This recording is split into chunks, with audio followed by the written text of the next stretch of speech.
My stepdaughter threw it in my face that I wasn't her father. I agreed with her and also stopped supporting her. Hello, Reddit. My name is Marcus. After 9 years of raising my wife's daughter and giving her everything, she exploded at me.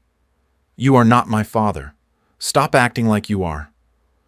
Her mother initially tried to defend her, but I didn't say a word. I simply did what the girl asked. I stopped pretending to be her father.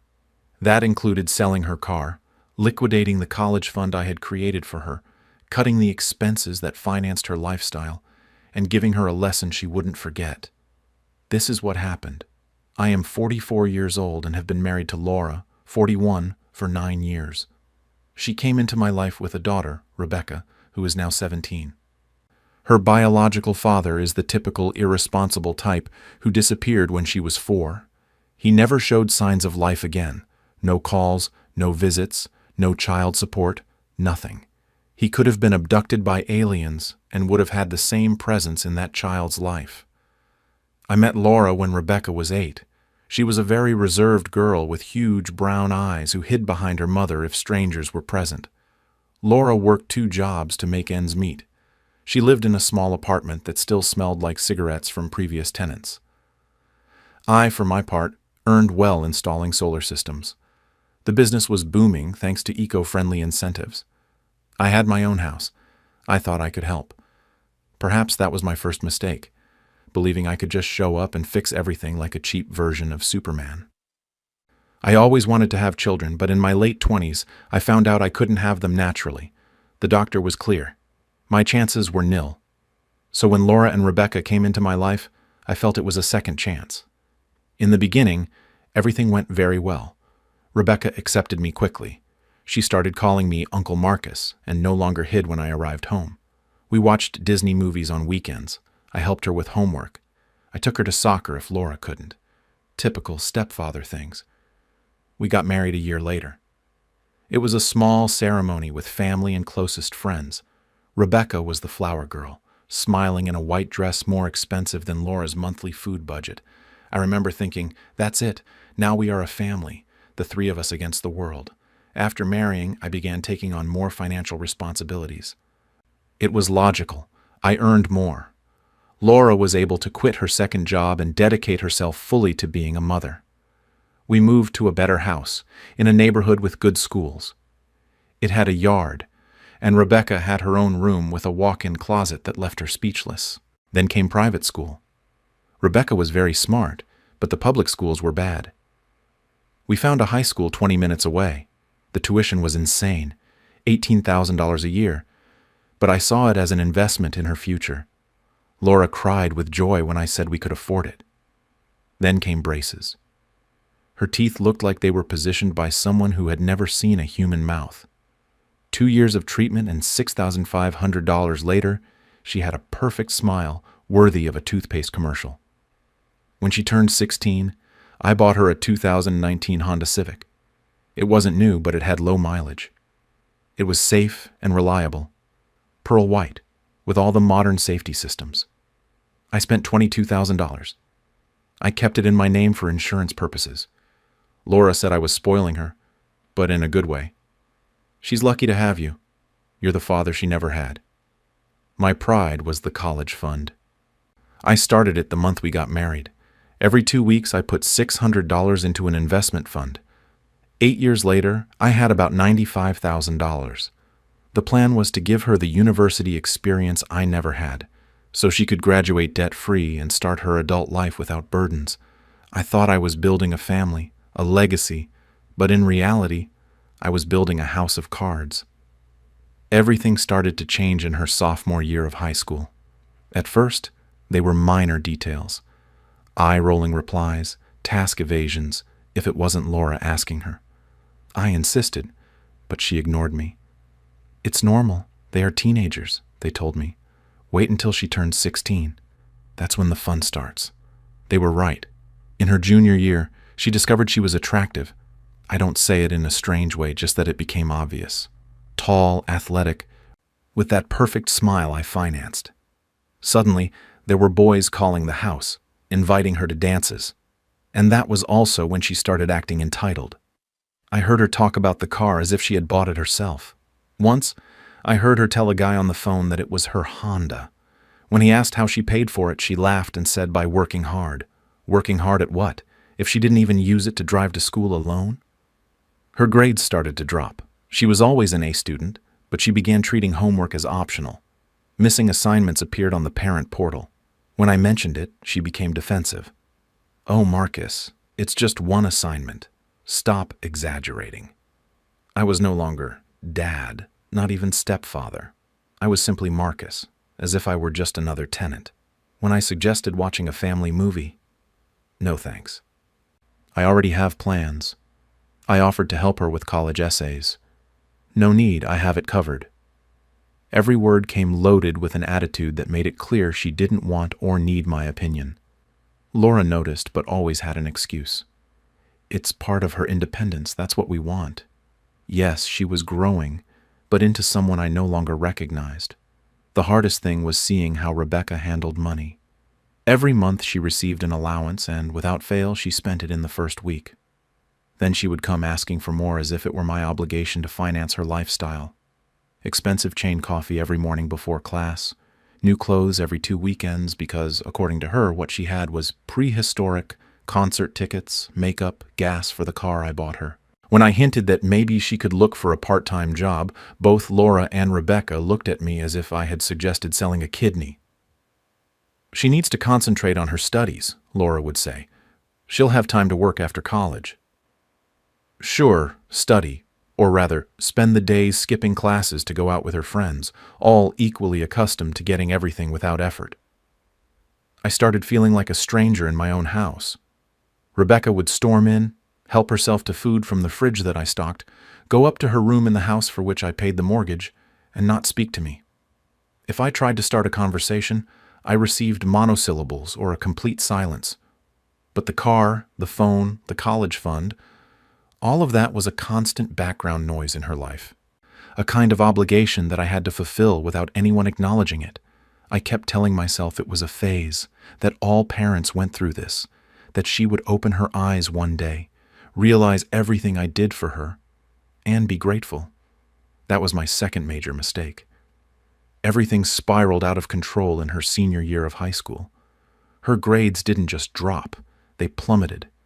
From getting straight A's, she started having grades bordering on failure, several D's and even a C, when before she was outstanding. The private school began sending us warning emails due to her poor performance and disinterest, but her social life was at its peak. Parties, sleepovers, supposed study groups that clearly had nothing to do with books. She would arrive on Sunday mornings looking like she had slept in a ditch. She would sleep until the afternoon and then spend the rest of the day glued to her phone. If I tried to talk about it, Laura would jump to her defense. "She has worked very hard this semester. She deserves to have some fun." Worked hard at what? At perfecting the technique of contempt. The disrespect was also increasing. Rebecca would walk into the kitchen while I was preparing dinner and complain about the smell. She would leave dirty dishes for days and get offended if I asked her to wash them. "I was going to do it later," she'd say. But that later never came. She started bringing friends over without notice, turning the house into their meeting center. They walked in as if they owned the place, emptied the pantry, left messes everywhere, and didn't even greet me. I was just the ghost who paid for their snacks. One afternoon, I came home from work and found 6 teenagers in the living room eating pizza they had ordered on my delivery account. Rebecca didn't even look up from her phone when I walked in. "Did you ask permission to order food?" I asked. "I sent Mom a message," she replied without looking at me. "I'm asking if you asked me." And then she shot me a look capable of melting steel. "Why would I have to ask you for permission?" That question hit home because, in her head, it made sense. Why ask me for permission? I was just the guy who paid for everything. Later, Laura tried to justify her. "It's because she trusts you. That's a good thing. It means she sees you as family." But it didn't feel like family. It felt like I was an ATM with legs, as if I didn't exist beyond my wallet. The breaking point was the car. Rebecca had been driving the Honda I bought her for over a year. I paid the insurance, the gas, the repairs. Every week, she put more than 300 kilometers on it, just driving around with her friends, consuming my money as if it were air. One day, I suggested she at least contribute to the gas. The reaction was immediate and dramatic. "That's not fair. It's my car. I need it for school." Her car, the car I bought, insured, and maintained, while she contributed absolutely nothing. And of course, Laura supported her. "She's still studying, Marcus. She can worry about money when she's older." Sure, when my account is empty from financing her entire adolescence. I started questioning whether I was overreacting. Was I the one who was wrong? Was this normal, and I just had to put up with it? But then I looked at the numbers. $18,000 a year in tuition, $400 a month for the car, whose financing I had finally finished, $600 monthly into the college fund, not counting the constant, "I need money for," every week. I was supporting two people who treated me like I was invisible. I felt like something was about to explode. Every gesture of contempt, every hurtful word, every time they assumed my money belonged to them. It was all pressure accumulating. But I didn't think I would be the one to explode first. It happened on a regular Tuesday in March. Rebecca's midterms grades arrived. Worse than ever. 2 failed subjects, 3 on the verge of failing, and 1 barely a C that I sincerely suspected she had passed by cheating. I found her in the living room with her feet on the coffee table I had bought, watching shows on the TV I also paid for. "Rebecca, we need to talk about your grades." She didn't even pause the program. "What about them?" "You're failing. This can't continue." "I'll improve." "How?" "You've been saying that for months." She finally looked at me, but not with concern. No, with annoyance, as if I were a salesman bothering her during dinner. "Look, Marcus, I have it under control." "You don't have to worry." "I have to worry. Your college admissions depend on maintaining good grades. If I fail, then I'll just take summer school. Problem solved." She said that as if she were talking about the lunch menu, not ruining her academic future. I reminded her that those classes cost money, money that could be used for her college fund, and that's when she fully turned away. The expression on her face was one I had never seen before. "Oh, please, you'll pay for it anyway. You always do."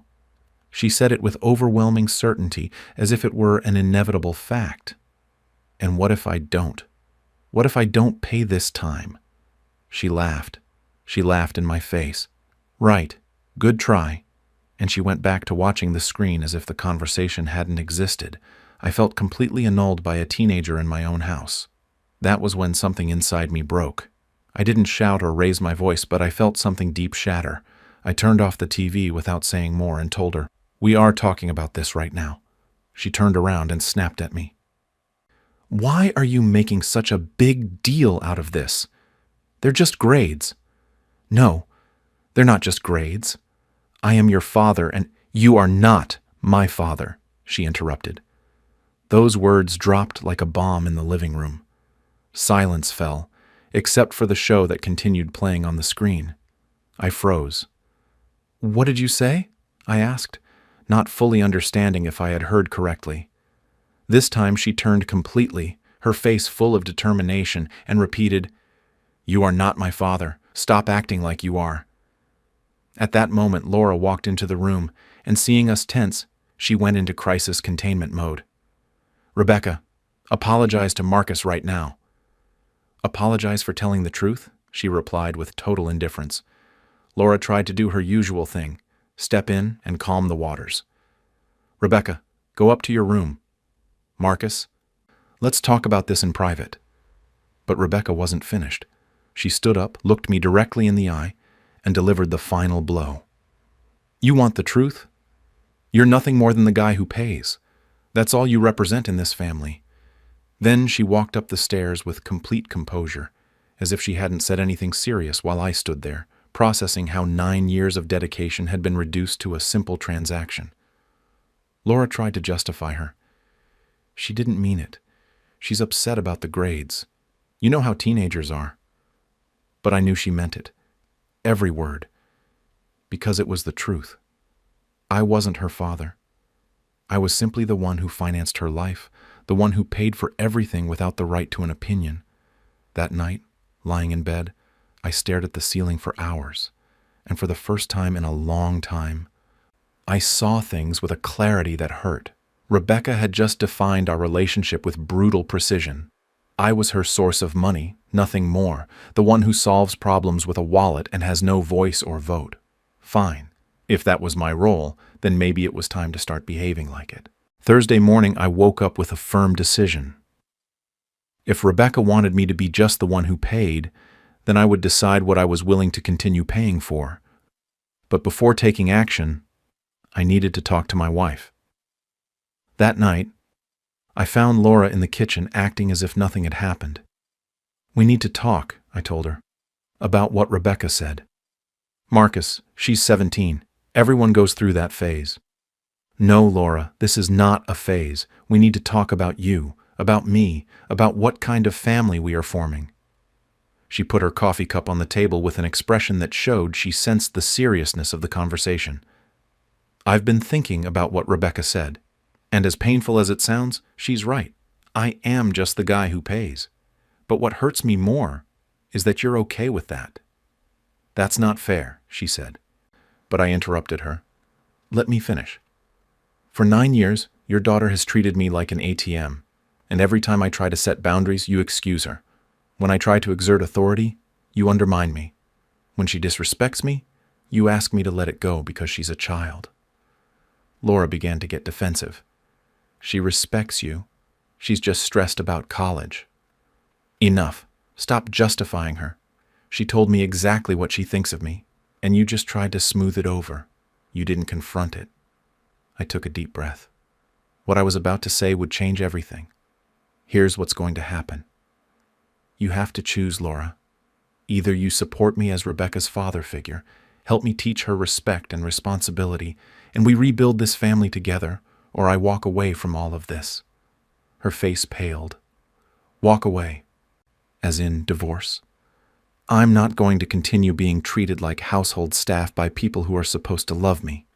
It's about respect, Laura. It's about feeling like you and she are on one team and I'm on another. It's about raising a young woman who doesn't know that actions have consequences." I could see in her eyes that she was doing mental calculations, thinking about what divorce would entail. Going back to being a single mother, 2 jobs, a small apartment, no private school for Rebecca. "What exactly do you expect from me?" "To be my wife, not just Rebecca's mother, to back me up when I enforce discipline, to correct her when she disrespects me, to support my decisions about how my money is spent." Laura was silent for a long time. Finally, she nodded. "And if I do?" she asked. "If you do, and you mean it, we can rebuild what we have, but me being the ATM is over. Rebecca made it clear that's all I am to her, so let her see what life is like without it." I don't know if she agreed out of love or economic fear, but the important thing was that she agreed. The next day, I started making calls. First to my financial advisor. I asked him to completely liquidate the college fund I had created. "Is everything all right?" he asked me. That money was for Rebecca. "Everything out," I replied. 3 days later, the money was transferred, $97,400 in total, the fruit of 9 years of $600 monthly contributions plus returns. Then I called the bank for the outstanding mortgage balance, $78,200. I checked the car title. It was in my name. I checked its market value and listed it for $18,500 on every possible site. On Saturday, a serious buyer came to look at the Honda. Rebecca saw him from the window and came downstairs with a frown. "Who are those people?" she asked. "Buyers." "Buyers of what?" "The Honda. I'm selling it." And the emotional collapse began, but this time Laura didn't rush to defend her immediately. She looked at me, looked at Rebecca, and asked, "Why are you selling it, Marcus?" "Because Rebecca made it clear I am not her father, and I am not going to continue financing her life as if I were." Rebecca turned to her mother. "Mom, tell him he can't sell my car." Laura took a deep breath. "It's not your car, Rebecca. It's Marcus's car that he allowed you to use." The look of betrayal on Rebecca's face was something I won't forget. For the first time, her mother wasn't automatically taking her side. The buyer offered $18,000. I accepted immediately. That same day, I transferred the remaining $200 to the bank. The house was paid off. When Rebecca found out I had withdrawn the college fund, she exploded. She screamed that it was hers, that I couldn't do that. And this time, Laura was the one who replied, "That money was Marcus's. He was saving it for you, and given the way you've treated him, I don't blame him for changing his mind." Rebecca looked at her as if she didn't recognize her own mother. Seeing us united, firm, was something completely new to her and clearly terrifying. But I wasn't finished yet. In the following weeks, I shut down one by one all of Rebecca's sources of money. No more fast food, no new clothes, no daily coffee paid by me. When Rebecca complained, Laura finally began to support me. "You want to be treated like an adult? Then start taking on adult responsibilities," she told her without hesitation. I had started making changes. Next up was the phone. I changed her plan to a basic one. Only calls and texts, no unlimited data. Rebecca exploded when she found out she wouldn't be able to spend hours browsing Instagram, but Laura was firm. "If this isn't enough, you can look for a job and pay for a better one yourself." The private school tuition was the most significant action. She only had one semester left, and it was already paid for. But I made it very clear that if she wanted to participate in the graduation ceremony, she had to raise her grades and maintain at least a C average. No more taking advantage of Dad's money while accumulating failing marks. The transformation was impressive. Without her car, Rebecca had to ask for rides everywhere. Without unlimited access to money, she started thinking twice before spending. Without the constant backing that I would solve her mistakes, she began to face the consequences of her decisions. At first, you could tell she was waiting for me to give in. Every few days, she tried to test me, asking for money for something essential and acting surprised when I said no. She looked at Laura for support, but she maintained our stance without wavering. She had to start looking for work out of necessity. Rebecca applied to almost every store in the mall but was rejected by most. She had no work experience, and her answers on the applications were arrogant. She finally got a job at a trendy clothing store earning $9 an hour. Her first paycheck was a reality check. After taxes, not much was left. She began to understand why I got upset when she spent $50 on lunch with friends without thinking. To my surprise, she was quite good at the job. Once she understood that being punctual and doing what she was asked were not optional, her performance improved, and so did her grades. Surely because by having to get up early and work, she no longer had the energy to party every night. Laura and I also began to improve as a couple. By functioning as a team and stopping the constant arguments over parenting decisions, things between us flowed better. Instead of fighting over whether my rules were too strict, we had real conversations about Rebecca's behavior. But despite the changes, she still hadn't apologized. She was adapting to the new dynamic, but there was no acknowledgement of what she had said or done. She was just following the rules, hoping that sooner or later, everything would return to how it was before. I knew that moment of emotional confrontation was still pending. 3 months into this new stage, Rebecca was starting to show signs of weariness. It wasn't dramatic, but you could see how her spoiled child attitude was beginning to fade. She would come home exhausted from work, count her tips, and realize she had earned $30 in 6 hours. Then she would look online at a piece of clothing that cost $80 and stop to think if it was worth spending the equivalent of almost 3 work shifts. The dynamic with her friends was also changing. While her friends continued to receive unlimited money from their parents, going out to expensive dinners or buying clothes without worry, she was falling behind. She started turning down invitations, not because she didn't want to go, but because she simply couldn't keep up that pace. One night, I saw her on a video call with her friend Jessica. They were all excited about a concert, but tickets cost $150. "I can't go," Rebecca said. "I'm saving up to buy a car." Jessica lightly replied, "Ask your dad for it. He always gives you everything." The look of frustration on Rebecca's face was clear. "It's not that simple anymore," she replied. It was the first time she acknowledged, at least implicitly, that her life had changed. Her grades continued to improve. Not spectacularly, but consistently. Without a car, without shopping malls, without unnecessary escapades, she had more time to study. She closed the semester with a 2.9 GPA. She barely reached the necessary average to graduate from private school, but she did it. When I saw her cross the stage in her cap and gown, I knew something had changed in her. Her attitude was different, less haughty, more aware of the effort it had taken to get there. Laura and I were better than we had been in years. Without constant fights over parenting decisions, things between us flowed better. We started dating again, having real conversations instead of just coordinating Rebecca's schedule. "Do you think she has learned her lesson?" Laura asked me one night during dinner. "She's learning what it means to live with consequences," I replied, "but I don't think she understands yet what she did or why it hurt so much."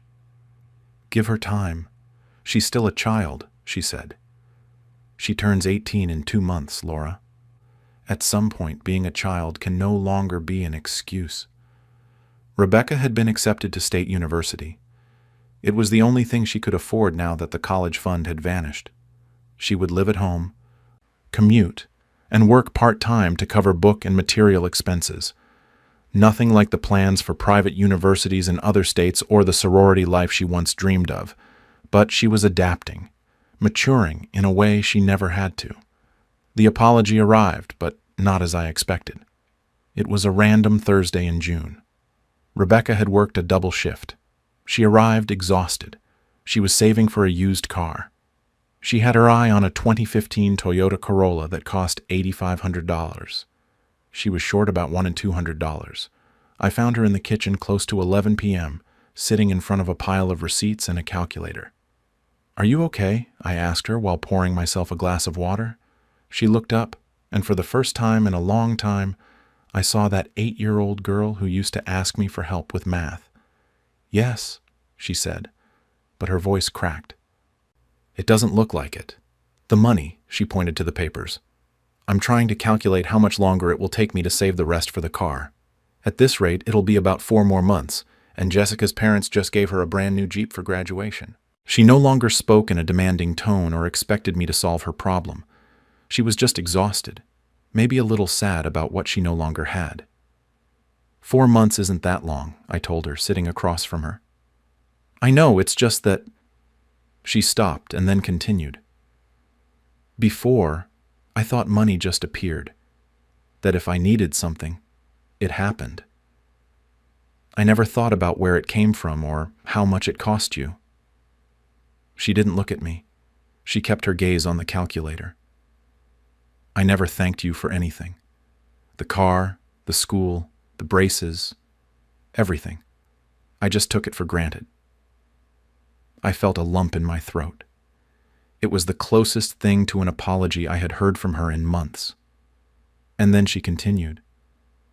"And what I said about you not being my father." She looked up. Her eyes were red. It was a horrible thing to say. "You've been more of a father to me than my biological one, and I treated you like garbage. I'm sorry, Dad. I really am so sorry. I know I have no right to ask, but is there any chance you can forgive me and maybe help me find a way to fix this?" Tears began to fall. It wasn't an adolescent tantrum. It was the genuine remorse of someone who finally understood what she had lost. That's how that night began. I sat there looking at her in silence for a while. In front of me was the young woman I had raised, with tears in her eyes, surrounded by receipts and budget notes. She hadn't just learned the lesson. She had understood why it was important. "You know what, Rebecca?" I told her. "I think we can find a solution." That conversation lasted until almost 2 a.m. We talked about everything: her attitude, the dynamic of our family, and how we wanted things to be from then on. I told her I wanted to continue supporting her with university, but that this time it would be different. No more unlimited checks and assumptions. If she wanted something, she would have to contribute part of the effort, and I would be willing to help within certain conditions. She nodded enthusiastically, with genuine conviction. "I understand," she told me. "I want to earn things myself." We started with the car. She had managed to save $7,300, the largest sum she had ever saved in her life. I offered to lend her the remaining $1,200 interest-free, with the commitment to pay me back $100 monthly until the debt was settled. It was her car, her responsibility, but with a small boost to get there. As for university, we established a system. I would cover tuition and books, but she would have to take care of gas, food, and personal expenses with the money she earned working.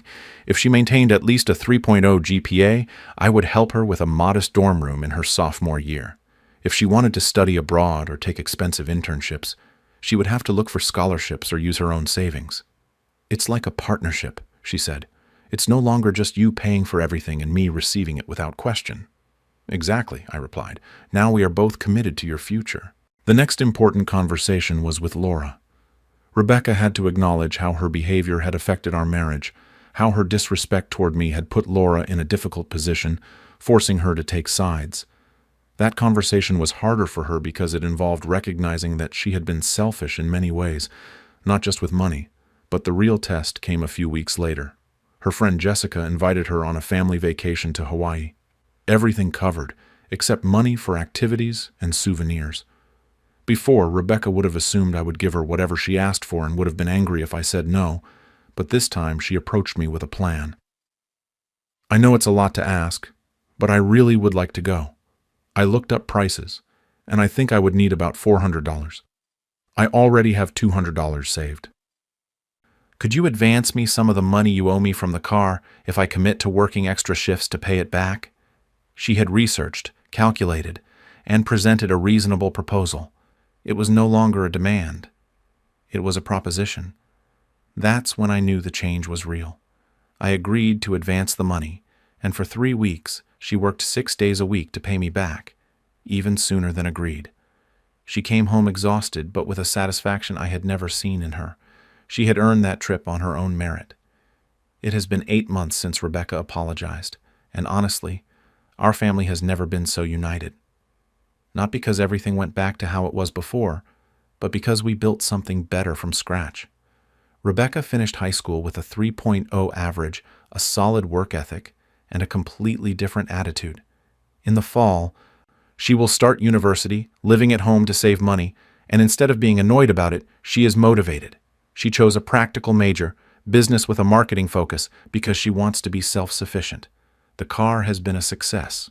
That Toyota hasn't given her problems, and Rebecca takes care of it like it's something valuable.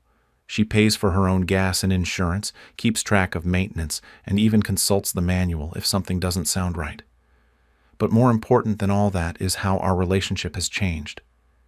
Now she seeks me out for advice on classes, work, and even personal matters. Not because she has to, but because she values my opinion. Before, everything was demanding. Now there is respect. Laura and I are also better than ever. We support each other, make decisions together, set clear boundaries, and truly enjoy family time. The most notable change has been in respect. Rebecca no longer sees me as her mother's husband who pays for things, but as a father figure. She thanks me when I help her. She consults me before making important decisions and truly listens when I give an opinion. Last month, she was promoted to junior manager at the clothing store where she works. She earns $14 an hour, plus a small commission. She told us with pride during dinner, and honestly, I felt proud too. She had earned it. And then she said something that stuck with me. You know what the best part is? When customers ask me how I got promoted so fast, I can tell them it's because I work hard and show up on time, not because my dad knows the owner or anything like that. That moment was revealing. She understood that achieving something through merit is 1,000 times more rewarding than receiving it effortlessly, that respect is not demanded, it is built. Of course, there are still mistakes. She's still a teenager. She still tests boundaries occasionally, but now, when she messes up, she admits it. She apologizes when she should and accepts the consequences without playing the victim. I didn't rebuild the university fund as before, but I started setting money aside with each semester. She knows how much I am willing to contribute and plans based on that. There are no blank checks, but there is no uncertainty either. For her 19th birthday, I bought her a laptop for university. When she opened it, her face said it all. Thank you. Truly, she told me. I know you didn't have to. That last sentence was everything. If I look back, I'm almost glad all this happened. Not because of the pain or the months I felt like a stranger in my own house, because that part was terrible. But because of what came next, because of the family we rebuilt. I could have left, filed for divorce, left everything behind, and taken it as a hard lesson. But that wouldn't have been strength. That would have been giving up. I didn't want Rebecca to grow up feeling alone, nor Laura to return to the stress of getting by without support. So I laid my cards on the table and clearly marked the conditions. I told them we had to make a decision as a family. Move forward together with respect and commitment, or go our separate ways. They made the right decision. Today, things are not perfect, but they are real. There are no more imposed roles or awkward silences. We are a team with new, more solid foundations. Rebecca is forging her own path with determination. Laura and I regained the intimacy we had lost. And I no longer feel like a stranger in my own home.